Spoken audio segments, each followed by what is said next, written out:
If you get rich before training your mind, you don't end up like Iron Man.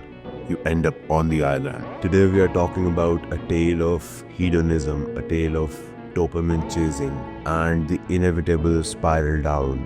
How the elites eventually turn into supervillains, and finally, how you can get rich without selling your soul. Let's start with the concept of hedonic adaptation. It's essentially a scientific term for getting bored of cool shit. If you have craved something so bad in your life, for example, an iPhone or a cool watch or a cool iPad or a cool pair of Jordans, you would be able to relate to this. It's cool the first day. It's cool by the third or fourth day. You're going out and you're showing it to people around you. They're complimenting you. You're getting the dopamine hit.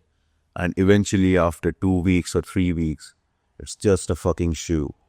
Like, unless it's your hobby to correct those things, those just end up like, yeah, whatever. It's just a shoe. It's just a phone. It's just a watch. Similarly, imagine you buy a Ferrari. Best of your life, right? It's your dream car. The dopamine spike is huge. But day 30, it's just a car.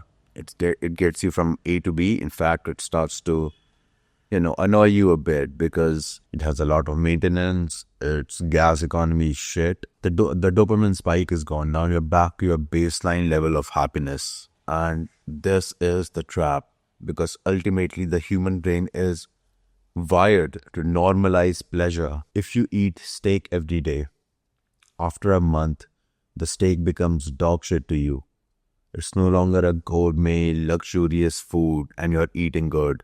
It's just routine. It's just boring food by now. Eventually, you need more spice, you need more seasoning, you need a more fatty cut, you need a Wagyu.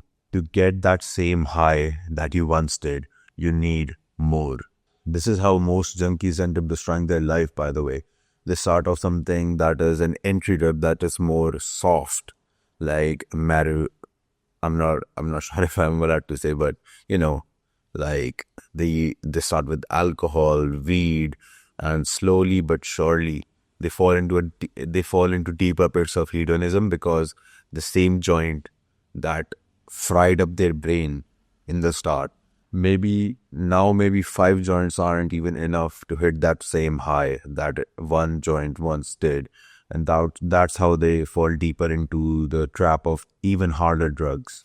You start with vanilla ice cream, then you need chocolate, then you need sprinkles and choco syrup. Eventually, you're there eating food off of a corpse on the island, just to feel something. This brings us to the elites. We see the files, the lists, the logs, and we see how absolutely degenerate these elites are. And we ask why.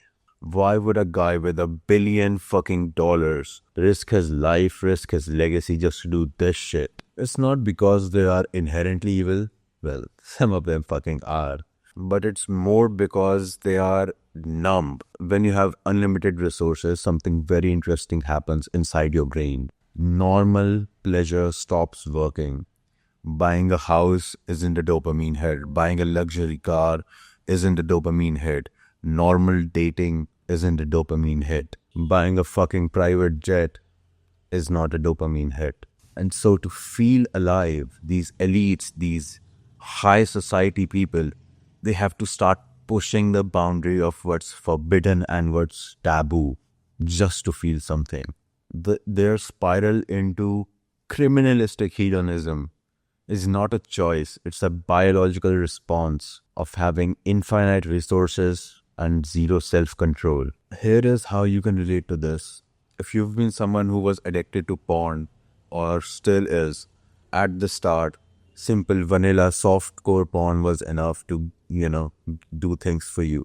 But eventually, as you start doing it daily, you start doing multiple times a day to get that same fucking feeling of, thrill. Because I'm pretty sure the first time we all watched porn, it felt so wrong, it felt so thrilling that we are doing something that's forbidden. And eventually that fades away, and to get that same fucking feeling of thrill of your heart beating out of your chest, you start watching more and more taboo porn. You move away from the normal categories to maybe like BDSM or weird animated porn. Now, trust me, I watched all of it. Like, there's no porn that you've watched that that you consider more taboo than, but I have watched. My porn addiction was so fucking hard, and finally I overcame it. In fact, I have a video on the channel on the same, on how to actually give up gooning, and I was successful in that. But you get my point. The more regularly and the more routinely you watch porn, the more unhinged your taste gets. You need more hardcore things. You need more taboo things to make you feel that same rush. And that's essentially what these elites do. They chase the dopamine spike, they chase the novelty until it leads to them being exposed and inside a cell. So does this mean you need to stay poor to be a good person? Well, no. Being poor sucks ass. The goal is to be rich, but a rich ascetic. You need to start detaching your dopamine from consumption and attach it to creation instead. The hedonist gets a high from spending and earning more money. The stoic gets a high from creating value in people's life. Learn to delay gratification. Don't buy a Lamborghini just to flex or just to spend money. Buy it because you love the engineering of the car. Or better yet, if you're not that passionate about cars, don't even buy it. Also maintain a low dopamine baseline. Keep your daily life relatively simple. Eat clean. Sleep on a normal bed.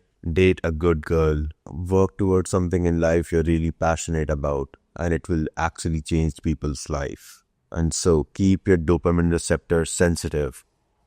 If a glass of regular plain cold water doesn't feel good to you, your brain might be fucking fried, bro. Rich people who actually stay the same and don't lose the plot are the ones who attribute their wealth to their hard work and creating value in people's life, and not a fucking voucher for pleasure on an island. Be like Batman, he has billions, but his purpose is still Gotham. Like, I'm not obviously asking you to become a vigilante at night. Have a purpose of actually changing people's life.